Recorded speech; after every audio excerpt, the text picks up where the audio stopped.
전례 없는 위기에 국가 재정을 풀어야 한다는 데는 이견이 없지만 나라 빚이 너무 빨리 증가한다는 문제는 여전히 남아 있습니다.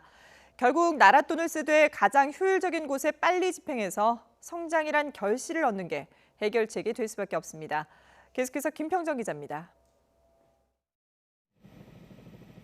이번 3차 추경이 이행되면 우리나라의 국가채무는 840조 원으로 늘어납니다.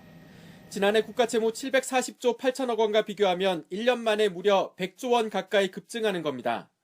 국내 총생산 GDP 대비 국가채무 비율은 지난해보다 6%포인트 넘게 올라 재정 건전성의 심리적 상한선으로 여겨진 40%를 훌쩍 넘은 43.7%에 이르게 됩니다. 정부의 목표대로 전례 없는 위기에 전례 없이 큰 폭의 재정을 풀어 성장을 이끈다면 큰 문제는 없을 수 있습니다. 국가채무 비율은 GDP로 국가채무를 나누는 식으로 계산하기 때문에 분모인 GDP를 늘려도 채무 비율을 줄일 수 있기 때문입니다.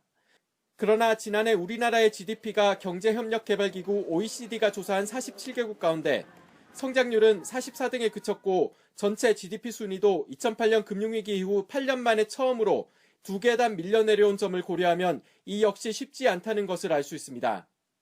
다른 주요 국가보다 부채 비율이 현저히 낮아 괜찮다는 시각도 있지만 지금처럼 증가 속도가 너무 빠르면 더 큰 위기가 왔을 때 재정으로 대처할 여력이 부족할 수밖에 없습니다.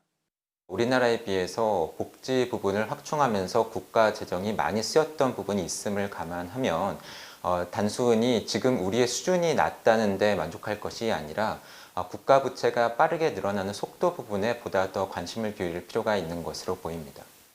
우리나라의 채무 비율이 50%를 넘으면 외국 투자자들이 빠져나가 원화 가치가 하락하고 주식 매도로 이어질 가능성이 크다는 분석도 있습니다.